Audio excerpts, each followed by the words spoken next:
they go online, but that can be very difficult to do. Mm. So I would start with going to the National MS Society's website and looking on their online communities tab, where you can put in your zip code and find different communities that might be online communities or in-person groups that might be available. The next thing that he could do is go to his VA, ask to speak with his social worker, or sometimes there is a clinic coordinator that could also have access to the local support groups that are available that might be meeting in person or might be meeting in a hybrid format through the VA. That way he could get connected to veterans. Mhm. Some of these support groups might serve just veterans with MS. Some might serve veterans that have chronic conditions in general or veterans that have spinal cord injuries. But still, that would allow him to be able to have access to meet with and talk with veterans that are in like situations. Yeah, great. So, we've talked about peer support groups. Are there any other programs or services that are available to help individuals with MS connect with others? Sure, yeah, there's a lot of different, support groups and organizations that help provide different resources, either recreationally, such as like adaptive sports, Mm. arts and crafts, music therapy. The VA partners with a lot of those organizations or holds those different programs and activities at different VAs. So it really depends on what your VA offers. But if it's not offered through your VA, organizations like the Paralyzed Veterans of America, VFWs, those could be great options to kind of start with to see what's local in your community. I always recommend that the veteran goes to their social worker assigned to their primary care or neurology clinic and starts there and asks, hey, what's available within my VA? And then if there's not a lot that's available within that specific VA, then they can branch out and look at the community options from there. Okay. Yeah, you've talked a lot about like different partnerships that the VA's had. So like how does the VA collaborate with other organizations like the National MS Society to support veterans living with MS? Sure. So the VA has a formalized relationship with the National MS Society. So that allows the VA and the National MS Society to partner and provide case consultations by a licensed social worker. So, for example, if a veteran with MS is needing help, right, to find supports, to find support groups, to build that network, they could reach out to the National MS Society, and the navigator they speak with will then reach out to a licensed social worker at the Mm. VA to help them get connected with their VA that's local to them or get connected with said resource that's local to them. Maybe it's not offered within the VA. So that's a really great part of that partnership. Also, the VA, we've been trained through the National MS Society to provide referrals to the MS Society Navigator program. So that way we are also able to tap into the great resources offered by the MS Society as well. That's amazing. So whether a veteran goes to the National MS Society or the VA first, like you guys are Yep. connected. That's Exactly, awesome. exactly.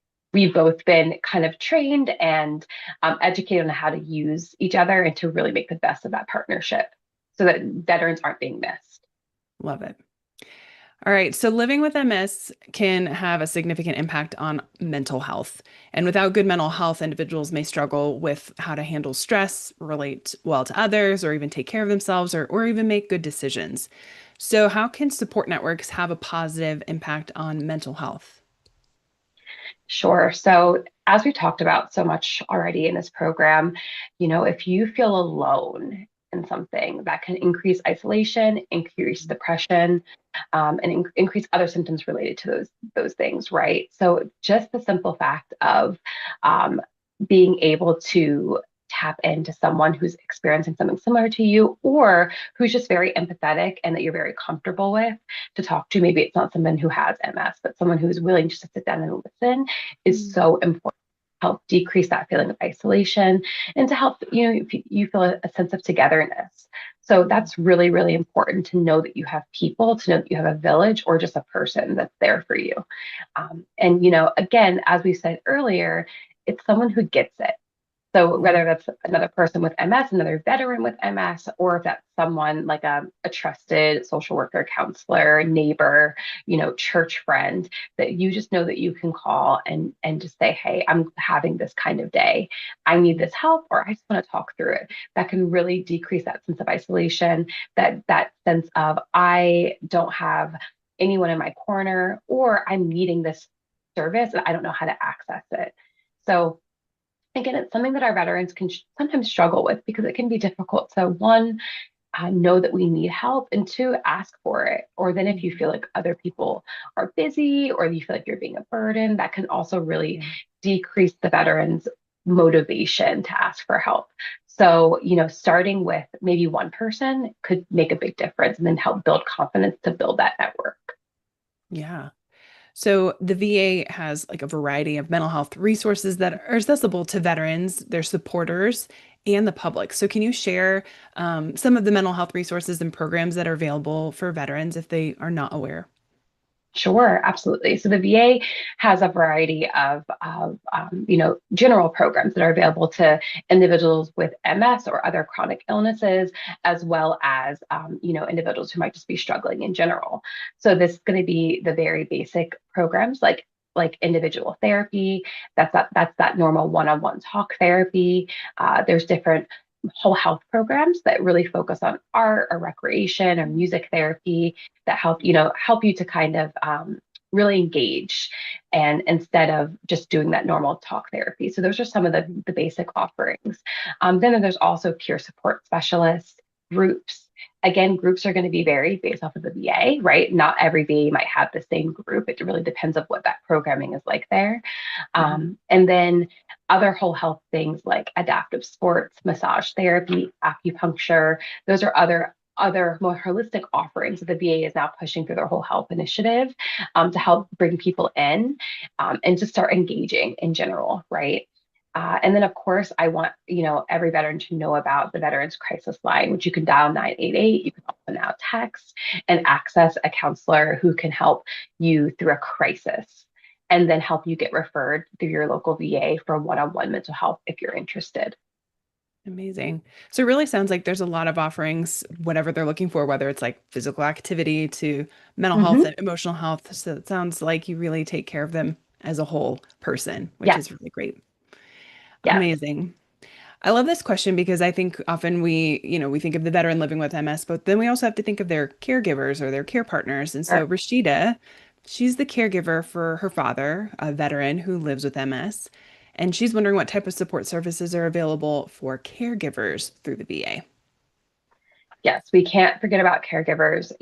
As I said earlier in my example, if we don't have a caregiver that's healthy and that's able to take care of themselves, then how are they going to be able to pour into that veteran to make sure that their Mhm. needs are being. So that's really important. It's a great question. So the VA has a caregiver support program, which actually has two different branches of support available.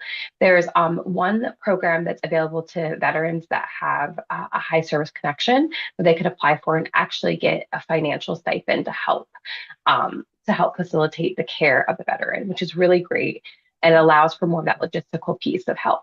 But also, all veteran caregivers are entitled to the general caregiver program, which doesn't have that financial component, but does offer education, training, therapy, group therapy for veteran caregivers. And this is really, really exciting because that means that any veteran caregiver has the ability to tap into resources, education, and being able to meet with people that are in their same situation and just talk Yeah. through, get that validation, get that sense of togetherness that we talked about, so you don't feel alone as you're navigating that. And I think that's really, really important. The VA also has the Champ VA program. So, better spouses for a veterans might be eligible for some health benefits through the VA. And then there's the REACH program, which is resources for enhancing caregivers' health.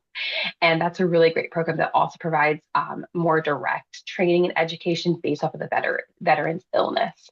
So it helps empower our caregivers, gives them that education, helps them feel like, okay, I'm learning this so that I can help my veteran, and they really get to feel like they're a part of the care team as well. Wow, that's so amazing. That's so helpful. Yeah. For those who didn't know that that was even available, I feel like I'm constantly learning about different programs Mhm. that the VA offers. So wonderful. All right, so we talked a little bit about how sometimes living with MS and as a veteran, it can cause some isolation. So what advice would you give a veteran who feels isolated or overwhelmed by their MS diagnosis? Sure. A veteran feeling isolated or overwhelmed, first off, I would let them know it's very normal. I want to validate that experience for veterans, but also letting them know that it doesn't have to be that way, that there are, peer supports, VA services, community supports, things, offerings to the organizations like the MS Society that are there to help them not only find a network and build a network, but also build that resilience, so that they can be able to tap into what they can do and, gain that confidence to be able to, enjoy the world as they want to. I think that the first thing that they should do is contact their VA, contact, a social worker at the VA or a healthcare provider at the VA, and sit down and go over what's available at their local VA and then build from there. Because that might give them access to just another veteran that has MS, through a peer support group, who can then give them access to community programs that are local to them, that have other offerings